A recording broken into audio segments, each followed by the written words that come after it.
she doesn't. There's no one that can compare to her. Like she is strong in her. Yeah, in she's her a power. delusional narcissist. Well, who is single at 32. You sound like a delusional narcissist to me. To be honest. Well, I'm married with four. But you're not married to your soulmate though. You're not. You still look at other women though. So it's not really. It's not really anything to brag about. Hang on. Hold on. Let me interject. Why would I say otherwise? Hold on, guys. Look at other women, bro. What are you talking about? Okay, but he's not. That doesn't make him a narcissist because it makes him a man. A man is going to look at good-looking women. Now. Obviously, that's just natural. It's normal. But you're not exactly saying, "Oh, I'm in love with. I'm married to the love of my life. I have 4 kids." You're not saying that. You're married. I am married to the woman I love that I have 4 kids with, and I just came back with her from a beautiful trip together. Let me ask you a question. Sure. Is she your soulmate? Is she someone you're supposed to be with? Let me answer that with this. I broke up with, I think, 6 women on one day because I decided I was going to go monogamous with her. So if there's no... So while you was dating her, you were still speaking to other women. That shows... Speaking, I was sleeping with them daily. That is enough for me to understand that when you saw your wife, you still looked elsewhere. And then you realized then you realized that all these other women, she's got something different or whatever it was, and you took the easy route. I took the easy... What, you think the easy route is giving up like 5 or 6 women to go monogamous with one? You think that's the easy route for a man? But the thing is, once you meet your soulmate, the woman that you love and that you want to be with the rest of your life, you're not going to look elsewhere though. You would know from... How would you know that? You would know from... Are you married? How would you know that? No, but I can say like dating, you would know if you really want to be with someone. Probably on like the 3rd date, you would know them. How would you know that? You're single. Because let me tell you. No. So like you're trying to tell me just in 3 dates you know somebody? 100% because I asked the right questions. And you're single. But you're single though. Yeah, but I'm single by choice. No, you're but single. I'm single by choice though. So how did your last relationship end? Why did it end? I left him. Why? Because he was too on the feminine side for me. He wasn't man enough for me. Shouldn't you have known that by the 3rd date? No, but the thing is, I didn't. He kind of showed his true colors after a while. It was kind of a thing where he wore a mask. You didn't know him on the 3rd date, did you? I thought I knew him. Yeah. So you was wrong. So your whole everything you just said is wrong because it don't even work in your life. She is hands down one of the most annoying types of women, bro. Like the ones that just love to hear themselves talk, that just love the sound of their own voice, and they listen to actually respond and not to actually comprehend. Because if she would have just shut up for 5 seconds and let the dude finish his point, she wouldn't even found herself in the predicament that she found herself in. Here's the thing, right? She is the type of woman that says shit like this. A man should know whether he wants to marry a woman or not by month 3, month 6. And that's the dumbest thing because you don't get to know nobody in no goddamn 3 months, no 3rd date, 6 months, a year. You ain't seen them go through different seasons. You haven't seen them change. You haven't seen them reinvent themselves. You don't know how they respond to pressure. You don't know how they respond to loss. You can't marry nobody and you ain't even seen how they gonna act when shit hit the fans. That's what these women think though. And if you use these women's logic, you gonna get fucked up every single time. Talking about you should know if you want to be with somebody by the 3rd date. Get the fuck out of here, man. That's the dumbest idiotic thing I've heard in a while, bro. My boyfriend never lets me kiss him after I throw his meat. We've been together for 1 year, so I cheated on him and I sucked this man dry and then I kissed him when I got home. There was still some man milk on my lips. This was so unnecessary, sis. You never said that the man don't like kissing you. He just don't like it when you got the man milk down your throat. You could have just guzzled some Listerine, maybe had a sip of fruit punch or something.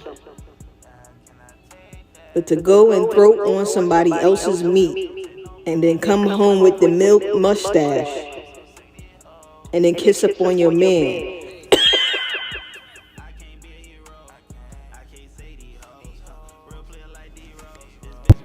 Hey, I don't know nobody that this happened to, but I also always kind of had this in the back of my mind, right? You ever met a girl who said, I just love giving fellatio? You gotta wonder, bro. You gotta wonder. And then I remember I saw a video back in the day when I used to watch the Hodge twins when they was working out and stuff. He told a story about this one girl that worked at Target and how she didn't think that giving head was cheating on her boyfriend. So the women who actually love to suck D, it got me thinking like, damn, I wonder if they'll just suck a nigga off at the job but not let him hit, then come home and kiss their boyfriend in the mouth. Yeah, anything possible today. Anything possible, brother. I just want to give y'all that food for thought. What's your problem with child support? Like, let's just say, like, a nigga had a kid, and maybe he's not in the best predicament right now to cough up bread to help the mom. So you gonna take the to jail? God damn!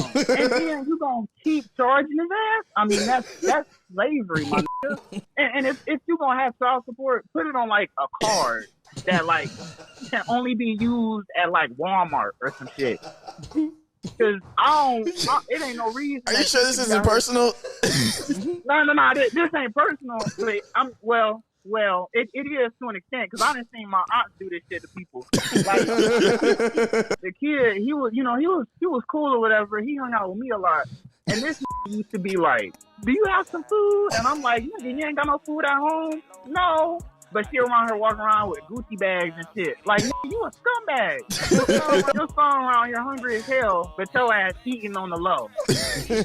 Like, that's crazy to me. Now, I will say this, right? Most women that I know don't receive a whole lot of money in child support because they laid down with broke-ass losers.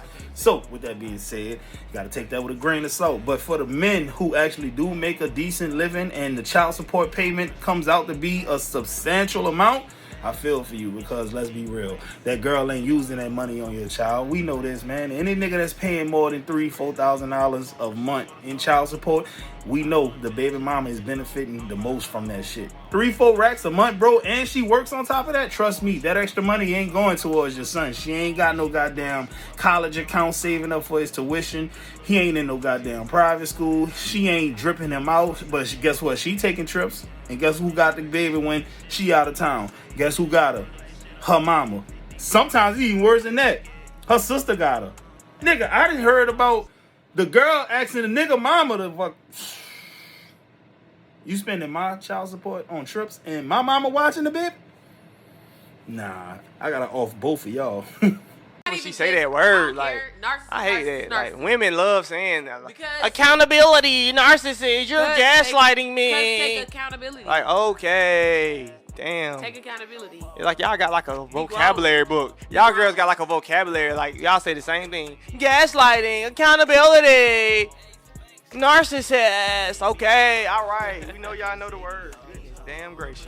Now, I don't really hear too many women talking about the accountability one, but I hear a lot of women talking about the gaslighting one and he's a narcissist. They never bring up the accountability one because they don't want to be held accountable. So they're never going to bring up accountability. You never hear women say men don't be holding themselves accountable, because then the argument would switch to, well, shit, how many women you know hold themselves accountable? But everything else, I've heard it before, bro. You know?